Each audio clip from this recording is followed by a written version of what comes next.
You did everything right. You bought a healthy rose bush from a good nursery. You pruned it every single year, just like everyone told you to.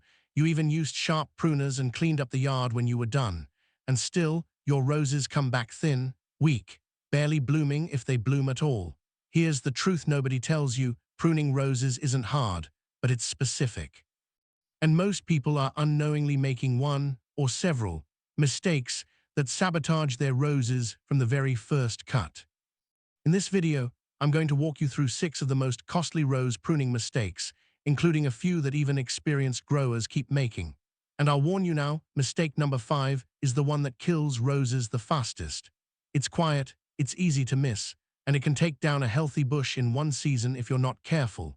By the end of this video, you'll know exactly what's sabotaging your blooms before it even starts, and what to do differently starting today. Let's get into it. Number 1. Pruning by the calendar instead of the plant. Everyone knows the rule: prune in late winter. You've read it in every gardening book, heard it from every neighbor with a rose bed. So you circle a date, grab your pruners, and go out there in late February or early March, trusting the calendar. Wrong move. The calendar doesn't know what your yard is doing this year. Neither do you if you're only going by the date.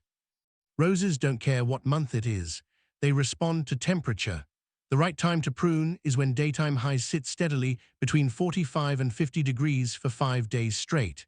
That's when you'll see buds swell, small, fuzzy bumps, green or red, popping up along the stems.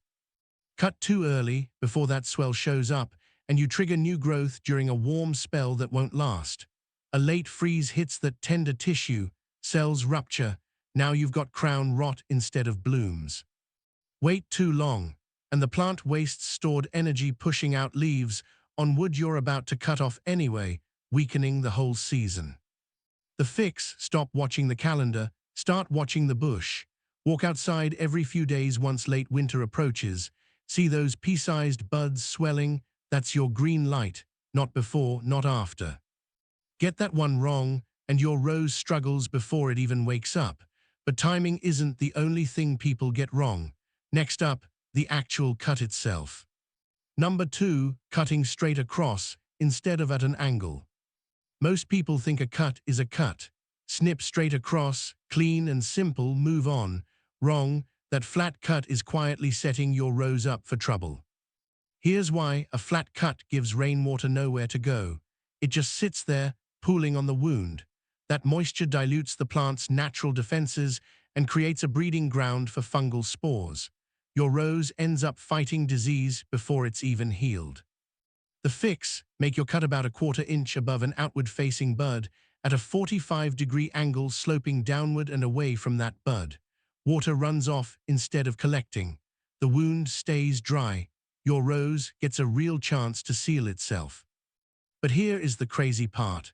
Cut too close to the bud, and you damage the living tissue new growth needs.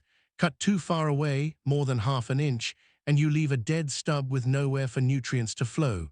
That stub rots, and rot travels. It becomes an open door for disease and boring insects. So remember, a 1/4 inch above an outward-facing bud, angled at 45 degrees, sloping away from the bud. Get that right, and you've already dodged one of the most common rose-killing habits out there. Number 3. Using the wrong tool, or a dull one.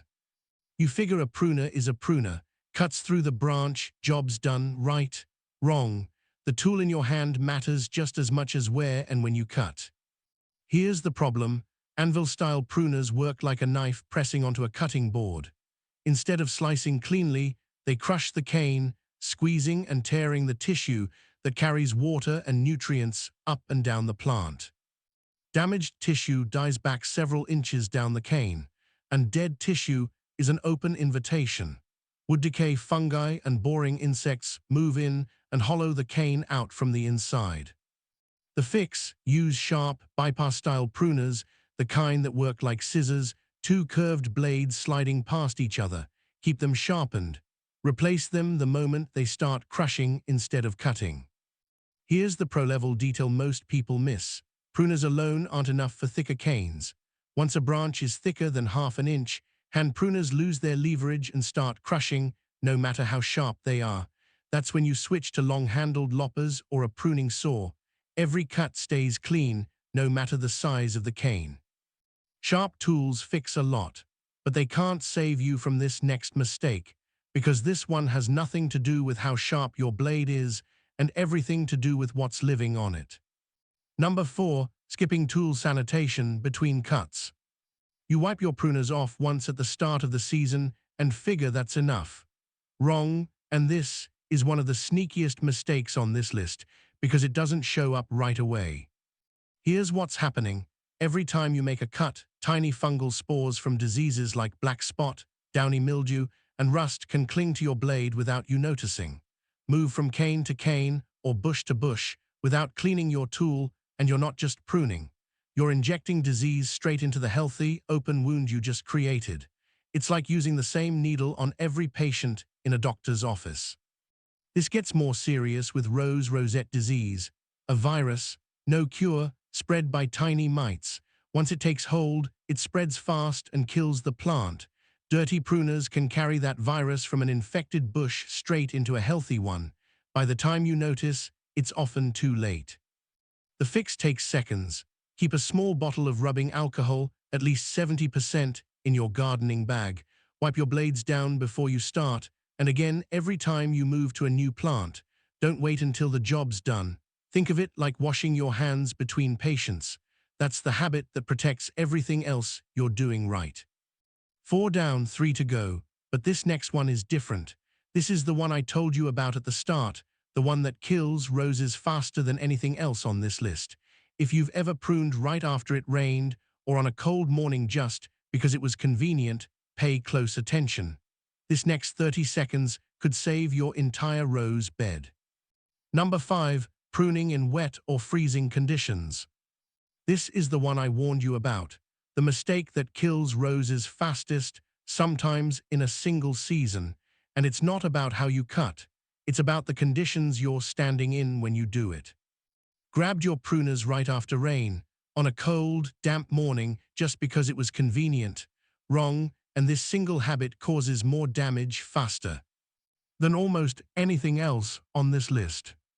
Here's why it's so brutal. Wet soil acts like a lubricant. When you walk around the base of your rose to prune it, your weight compacts the soil. That compaction chokes off the air pockets roots depend on to breathe. Without oxygen, roots start dying off. The plant loses its ability to pull up water and nutrients right when it needs them most. And if a freeze hits while everything's still wet, the water inside those open cuts turns to ice. Ice expands. It ruptures the plant's internal tissue from the inside, causing dieback and crown rot that can kill the whole bush. The fix is patience. Only prune when the soil is dry enough to walk on without sticking to your boots. Skip pruning entirely if a freeze is forecast in the next day or two. Waiting a few extra days costs you nothing. Pruning in the wrong conditions can cost you the whole plant. Number 6. Giving up after a slow season. This last one isn't about technique, it's about patience, and it matters more than people realize. A properly pruned rose, especially after a hard cutback or a rough winter, needs time to recover before it puts on its usual show. You can do everything right, good cuts, clean tools, the right timing, and still get fewer blooms that first season. That doesn't mean you failed. It doesn't mean your rose is weak or damaged. Here's what's happening underneath the soil.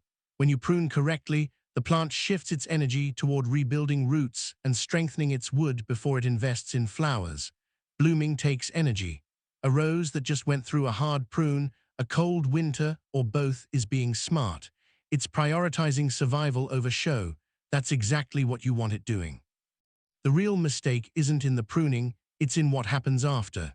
People see fewer blooms, panic, and start dumping extra fertilizer on the plant or pruning it again to fix it. That only adds stress to a rose that's already working hard to recover.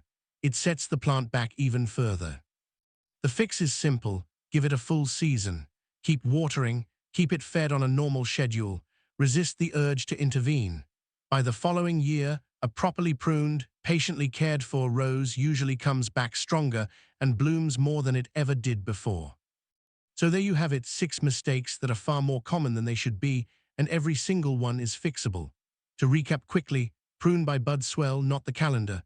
Cut about a 1/4 inch above an outward-facing bud at a 45-degree angle sloping away from it. Use sharp bypass pruners, not dull or anvil-style ones.